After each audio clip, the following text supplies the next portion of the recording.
Hello दोस्तों, मेरा नाम है गणपत सिंह और आप देख रहे हैं माय यूट्यूब चैनल।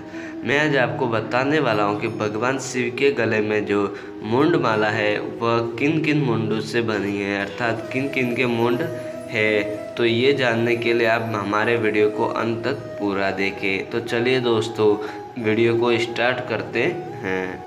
तो फिर दोस्तों, शिव पुराण के अनुसार शिव जी अपने शरीर पर कुछ भी अकारण या बिना कारण के कुछ भी धारण नहीं करते हैं। उसके पीछे कोई न कोई कारण या रहस्य छुपा होता है, जैसे त्रिशूल, जटा, नाग, चंद्रमा, मुंडमाला।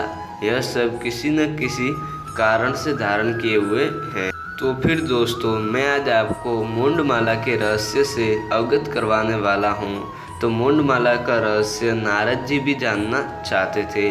तो फिर उन्होंने क्या किया कि माता सती से पूछा, तो माता सती को भी यह बात ज्ञात नहीं थी। फिर माता सती को यह रहस्य जानने के लिए नारद जी ने उत्साहित किया। फिर उन्होंने माता सती ने एक बार शिव जी से पूछा कि आप अपने गले में 107 मुंडों की माला क्यों रखते हैं, मैं इस बारे में जानना चाहती हूँ। तो शिव जी ने बताया कि यह सब मुंड अर्थात सिर आपके 107 पूर्व जन्म के देह के हैं। मतलब कि यह सब सिर आपके ही हैं, 107 जन्म के हैं। तो फिर माता सती ने कहा कि मैंने कई बार देह का त्याग किया है। अगर मैंने 107 बार अपने देह का त्याग कर दिया तो फिर आपने क्यों नहीं कर दिया त्याग।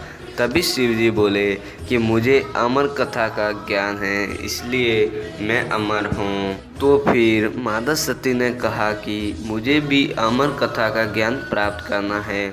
तो फिर उनके बार बार कहने पर उन्होंने ज्ञान बताना चाहा। जब शिव जी माता सती को ज्ञान दे रहे थे, तब बीच अमर कथा में ही माता सती निद्रा में ही लीन हो गई।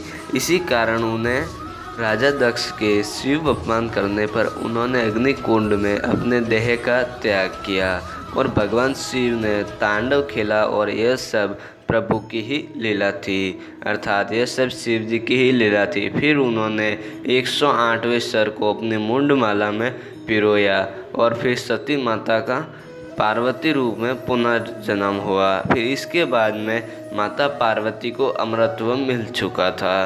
तो इसके बाद में माता पार्वती की कभी भी मृत्यु नहीं हुई। तो दोस्तों, ये था इस मुंडमाला का रहस्य। तो फिर दोस्तों, अगर आपको हमारा वीडियो पसंद आया हो तो कृपया सब्सक्राइब करें और बेल आइकन प्रेस करना ना भूलें। साथ ही साथ कमेंट भी कर लें और अंत में आपसे